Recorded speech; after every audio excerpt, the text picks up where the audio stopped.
Shalom, shalom, peuple de Dieu. Shalom, mes frères et sœurs en Christ.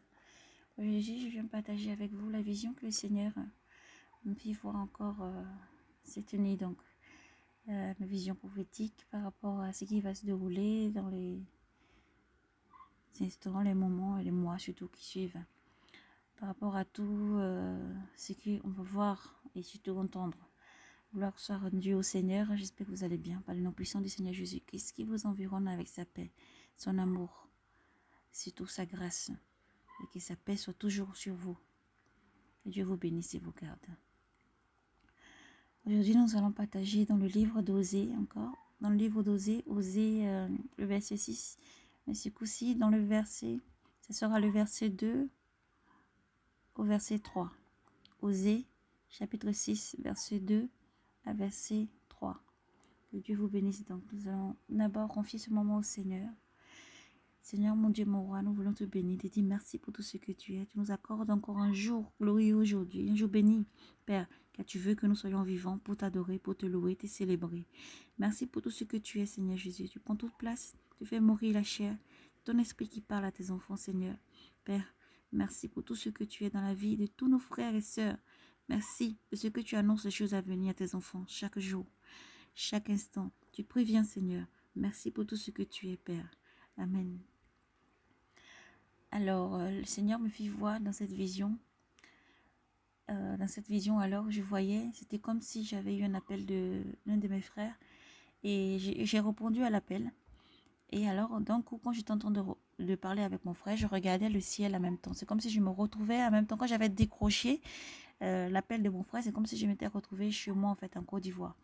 Mais pas dans ma famille, au fait, mais dans la rue, au fait, dans la rue. Et je regardais le ciel, donc en Côte d'Ivoire. Je regardais le ciel lorsque je parlais avec mon frère au téléphone. Et d'un coup, c'est comme si le ciel, au fait, il y avait comme un ouragan qui s'est formé dans le ciel. Un ciel, au fait, tout noir, mélangé de gris. Et ça se tournait, ça tout noyait, comme si ça devenait un ouragan, au fait, dans le ciel. Les nuages, en fait, formaient comme un cercle, il commençait à se former comme un cercle, en fait, un cercle. Et d'un coup, ça s'est formé de la même manière aussi, comme si je pouvais voir autant en Côte d'Ivoire, dans le ciel de la Côte d'Ivoire, que dans le ciel en France. De la même manière, ça se formait aussi, un nuage. Mais tout à côté, alors, ça faisait bizarre, tout à côté, c'était comme s'il y avait une lumière très forte, au fait, qui jaillissait totalement du ciel. Elle était très, très forte. Comme quand vous voyez la lumière très forte du soleil, quand il frappe très fort, il y a un rayon, en fait, très, très fort qui frappe et qui peut même traverser au moment les nuages, au fait.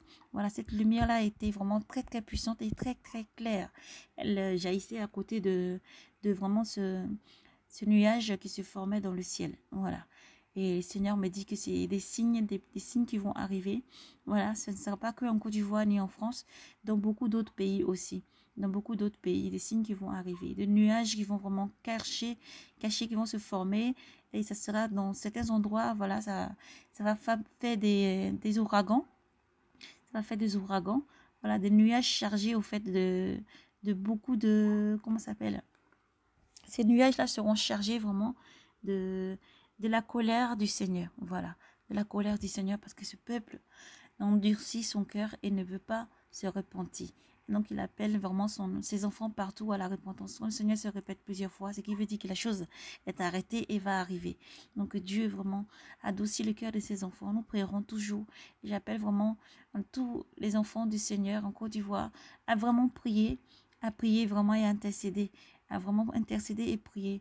À tous les enfants du Seigneur, vraiment en France aussi, à intercéder et dans tous les pays ensuite, vraiment à intercéder et à prier pour chaque pays, c'est très important. Quand le Seigneur répète plusieurs fois, c'est que ça veut dire que la chose est vraiment arrêtée et va vraiment arriver. Il va être frappé de beaucoup de fléaux et beaucoup de choses qui vont arriver. Et le Seigneur appelle ses enfants vraiment à la repentance, changer de vie et vraiment à la repentance, changer vraiment de vie. Car le Seigneur n'approuve pas tout ce que le Seigneur voit. Le Seigneur n'approuve pas vraiment tout ce qu'il voit. Les décisions prises pour affamer les enfants des gens, les décisions prises pour affamer, pour assoiffer, et vraiment que les enfants du Seigneur souffrent. Ils élèvent leur voix vers le Seigneur et le Seigneur entend et le Seigneur va frapper. Donc le Seigneur appelle son peuple à la repentance, à la repentance, à la repentance. Donc la parole du Seigneur pour son peuple qui lève la voix vers lui. pour vraiment demander au secours, au secours. Le Seigneur répond en disant, dans le livre d'Osée, Osée, verset 6, chapitre 6, le verset 2 à 3. Après 2 jours, il nous fera revenir, revivre. Après 2 jours, il nous fera revivre. Le 3e jour, il nous relèvera et nous vivrons. On sera présent. On sera présent. Connaissons, appliquons à connaître Yahvé. Connaissons, appliquons-nous à connaître Yahvé. Sa venue est certaine. Sa venue est certaine.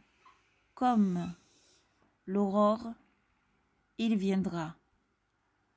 Pour nous, comme l'ondée, comme la pluie du printemps, comme la pluie de printemps qui arrose la terre, comme la pluie du printemps qui arrose la terre.